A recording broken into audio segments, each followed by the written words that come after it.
تیرے پاک نام سے جو جلتا ہے اے عمر، تیرے پاک نام سے جو جلتا ہے اے عمر، اسلام کی زبان میں اس کو شیطان کہتے ہیں۔ کہہ دو غم حسین منانے والوں سے مومن شہداء کا ماتم نہیں کرتے۔ ہے ہمیں عشق اپنی جان سے بھی زیادہ آل رسول سے، مگر ہم یوں سرعام ان کا تماشا نہیں کرتے۔ روئے وہ جو منکر ہے شہادت حسین کا، روئے وہ جو منکر ہے شہادت حسین کا، ہم زندہ و جاوید کا ماتم نہیں کرتے۔ باواز بلند کہہ دے سبحان اللہ۔ جاگ کر بیٹھے، جاگنے والی سبحان اللہ، باواز بلند کہہ دے سبحان اللہ۔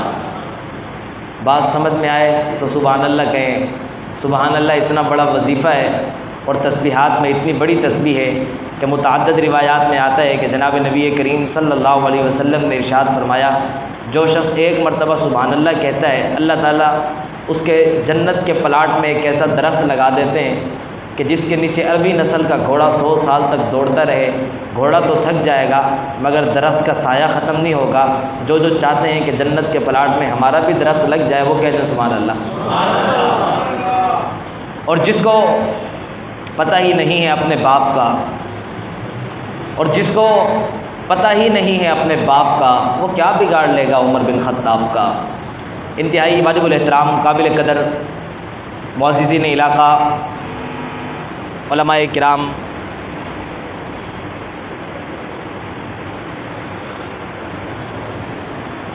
آج جامعہ مسجد الہی کے اندر عشرہ فاروق و حسین کے عنوان سے ایک محفل کا انعقاد کیا گیا ہے۔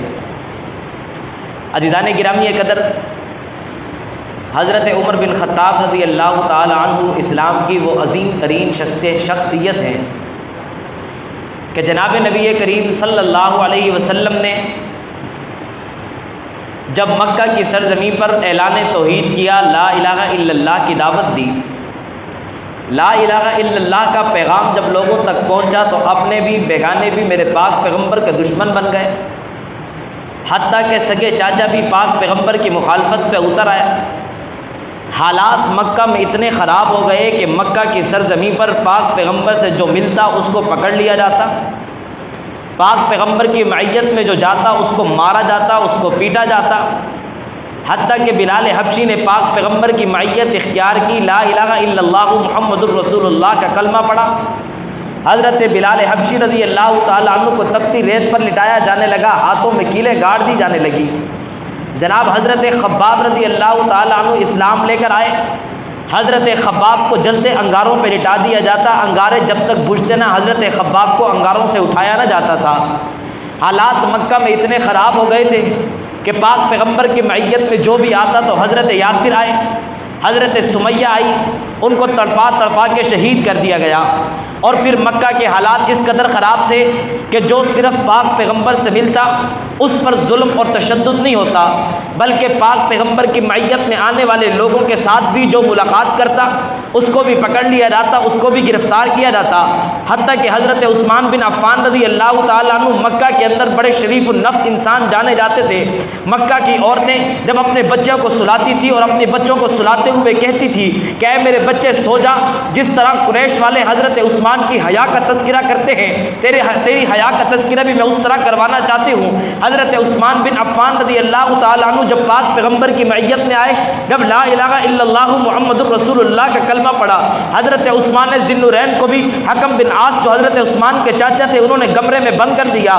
کمرے میں بند کرنے کے بعد کہا کہ جب تک پاک پیغمبر کا ساتھ نہیں چھوڑو گے، جب تک لا الہ الا اللہ کا پیغام نہیں چھوڑو گے، آپ کو کمرے سے باہر نہیں نکالا جائے گا۔ الغرض حالات اتنا خراب ہو چکے تھے کہ پاک پیغمبر کی معیت میں آنے والے لوگوں کے ساتھ اگر کوئی ملاقات کرتا اس پر بھی سختی کی جاتی تھی۔ ایک شخص مکہ کی سرزمین پہ آیا، اس نے کہا میں نے پاک پیغمبر سے ملاقات کرنی ہے، میں نے نبی اکرم صلی اللہ علیہ وسلم سے ملاقات کرنی ہے۔ حضرت علی رضی اللہ تعالیٰ عنہ سے ان کی ملاقات ہوئی۔ حضرت علی رضی اللہ تعالیٰ عنہ نے فرمایا کہ سنو، مکہ میں حالات انتہائی خراب ہیں، اگر کسی دشمن نے آپ کو میرے ساتھ دیکھ لیا، آپ کو گرفتار کر لیا جائے گا، آپ پر ظلم اور تشدد کیا جائے گا، لہٰذا آپ میرے ساتھ چلتے رہیے۔ اگر آنے والے دشمن کو میں دیکھ لوں گا، اگر میں آنے والے دشمن کو بھانپ لوں گا، میں کہیں بیٹھ جاؤں گا قضائے حاجت کی نیت سے، آپ آگے چل دینا تاکہ کسی کو پتہ نہ چلے کہ آپ میرے ساتھ چل رہے ہو۔ حالات اتنا خراب ہو گئے، لوگ حالات کا تانا دیتے ہیں کہ حالات خراب ہو جائیں گے، فلاں کو دیکھو یہ ہو جائے گا، فلاں کو دیکھو وہ ہو جائے گا۔ اگر آپ کے ساتھ جڑے تو ہمیں اٹھا لیا جائے گا،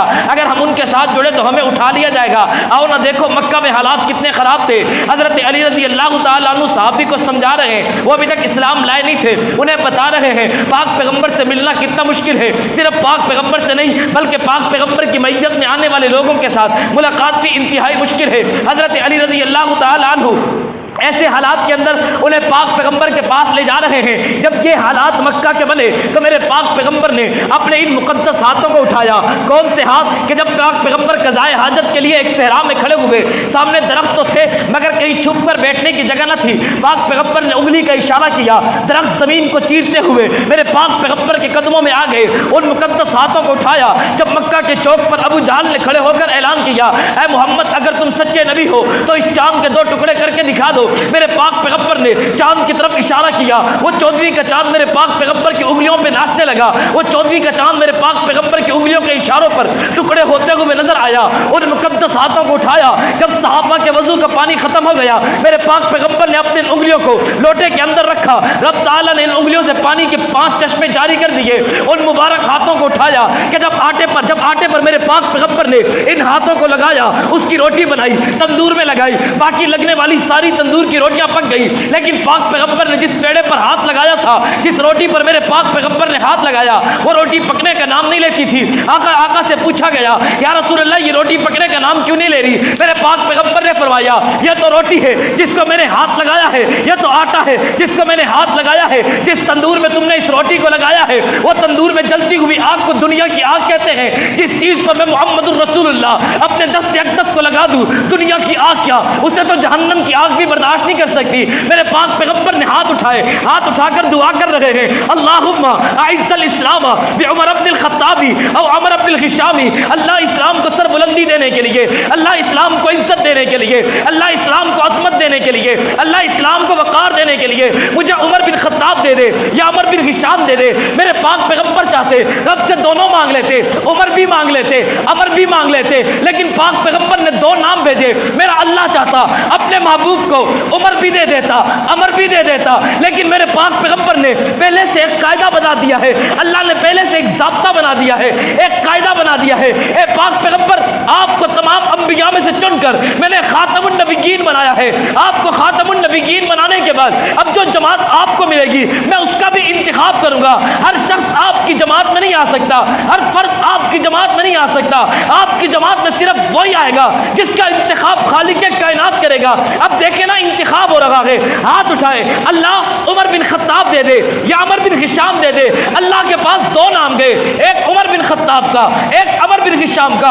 اللہ نے عمر بن خطاب کے دل کا امتحان لیا، عمر بن ہشام کے دل کا امتحان لیا۔ عمر بن خطاب کے دل میں کیا تھا؟ امتحان اللہ قلوبہم للتقوی، اس کے دل میں عاجزی تھی، اس کے دل میں تقوی تھا۔ اللہ نے عمر کو چنا، پاک پیغمبر کی معیت نے بھیجا، عمر بن ہشام کے دل کا امتحان لیا۔ عمر بن ہشام اللہ کے امتحان میں فیل ہو گیا، اس کے اوپر مار لگ گئی۔ مفسرین نے اس آیت مبارکہ کے متعلق فرمایا ہے، ختم اللہ علی قلوبہم وعلی سمعہم وعلی ابصارہم غشاوہ۔ یہ آیت اتری ہی عمر بن ہشام کے لیے تھی، یہ آیت اتری ہی ابو لہب کے لیے تھی۔ ابو جہل عمر بن ہشام کی کنیت تھی، ابو جہل کے لیے اتری تھی۔ پاک پیغمبر نے انتخاب کر کے پاک پیغمبر کے لیے چن کر اللہ نے عمر بن خطاب کو بھیجا۔ جب عمر پاک پیغمبر کی معیت میں آتا ہے، دیکھا دار ارقم میں نماز کا وقت ہے، پاک پیغمبر نماز کے لیے کھڑے ہو رہے ہیں۔ عمر بن خطاب نے پوچھا، یا رسول اللہ نماز یہاں پہ کیوں پڑھی جاتی ہے؟ کعبۃ اللہ کس کا ہے؟ فرمایا اللہ کا ہے۔ دعوت کس کی ہے؟ فرمایا اللہ کی ہے۔ دین کس کا ہے؟ فرمایا اللہ کا ہے۔ شریعت کس کی ہے؟ فرمایا اللہ کا ہے۔ نماز کس کے لیے پڑھتے ہیں؟ اللہ کے لیے پڑھتے ہیں۔ عمر بن خطاب نے اعلان کیا، جب نماز اللہ کے لیے پڑھتے ہیں، آج کے بعد نماز دار ارقم میں نہیں بلکہ آج کے بعد نماز کعبۃ اللہ میں پڑھی جائے گی۔ عمر بن خطاب نے فرمایا، اگر کوئی مکہ کا سردار کعبۃ اللہ میں آپ کو نہیں چھوڑتا، تب تک عمر نہیں آیا تھا آج عمر آ چکا ہے، آج کے بعد کعبۃ اللہ کا دروازہ کھلے گا، نماز پڑھی جائے گی، کعبۃ اللہ کے اندر پڑھی جائے گی۔ عمر بن خطاب باہر آتے ہیں، مکہ کی چوک پر کھڑے ہو کر اعلان کرتے ہیں، اے مکہ کے سرداروں، اگر کسی نے اپنی بیویوں کو بیوہ کروانا ہو، اولاد کو یتیم کروانا ہو، ماؤں کو بے سہارا کروانا ہو، اے عمر کا مقابلہ کرے، عمر کو روکے۔ آج عمر کعبۃ اللہ کا دروازہ کھلنے جا رہا ہے، پھر عمر جاتا ہے۔ کسی نے کہا عمر چھپ کے چلے جاتے، اعلان کرنے کی کیا ضرورت تھی؟ عمر بن خطاب گویا ہوئے، کل کو کوئی اٹھتا تو کہتا عمر چھپ کے گیا تھا، عمر اعلان کر کے جا رہا ہے۔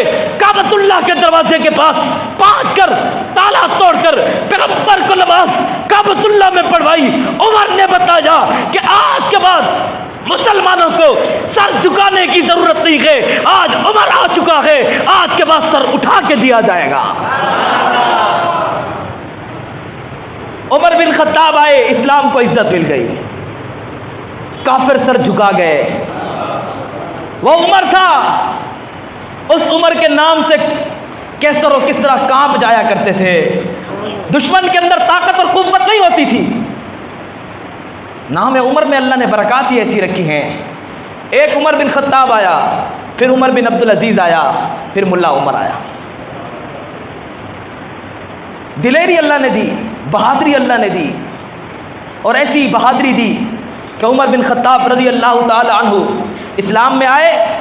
آنے کے بعد اب وہ جو حالات بہت زیادہ خراب تھے ان پر کافی کنٹرول کر لیا گیا۔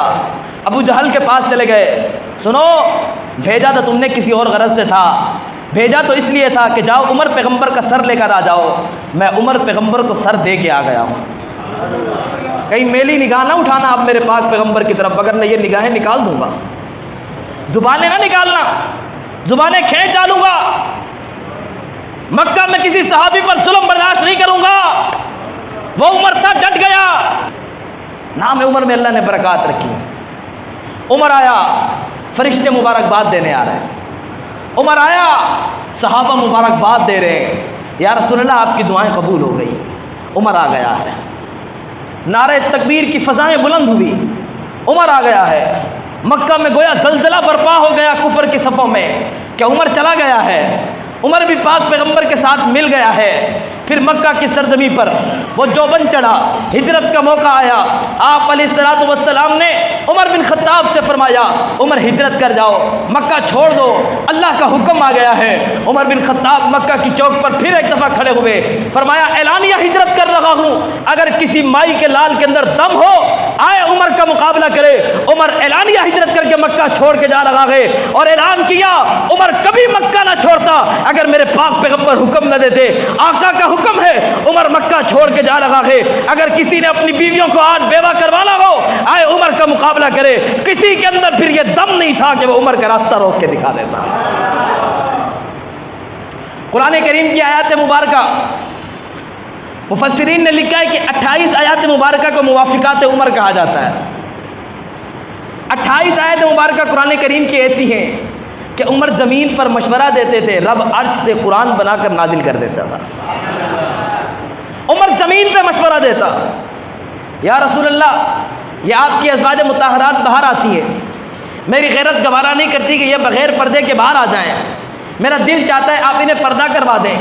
عمر بن خطاب زمین پر مشورہ دے رہے ہیں۔ رب تعالیٰ کو یہ مشورہ اتنا پسند آیا کہ پاک پیغمبر جناب نبی کریم صلی اللہ علیہ وسلم نے فرمایا عمر آپ کی رائے، آپ کا مشورہ تو بہت اچھا ہے، لیکن کیا کروں میں، ان ہوا الا وحی یوحی، کہ جب تک اللہ کی طرف سے کوئی حکم نہیں ہوتا تو میں اس پر عمل نہیں کرتا، اگر اللہ کی طرف سے حکم صادر ہو گیا تو میں پردہ بھی کروا دوں گا۔ ابھی عمر مشورہ دے رہے ہیں، رب تعالیٰ نے جبریل امین کو بھیجا، اے جبریل یہ قرآن کریم کی آیات مبارکہ لے کے جاؤ۔ جبریل امین قرآن کی آیت مبارکہ لائے، یا ایھا النبی قل لازواجک وبناتک ونساء المؤمنین یدنین علیہن من جلابیبہن۔ محبوب آپ کو مشورہ دیا زمین پر، اللہ رب العزت کے پاک پیغمبر کو مشورہ دیا عمر بن خطاب نے زمین پر کہ محبوب آپ اپنی ازواج مطہرات کو پردہ کروائیے۔ رب تعالیٰ نے آسمان سے قرآن کا حکم نازل کر دیا، فرمایا یا ایھا النبی، اے نبی قل لازواجک، اپنی بیویوں سے کہیے، وبناتک، اپنی بیٹیوں سے کہہ دیجیے، ونساء المؤمنین، تمام مومن عورتوں سے کہہ دیجیے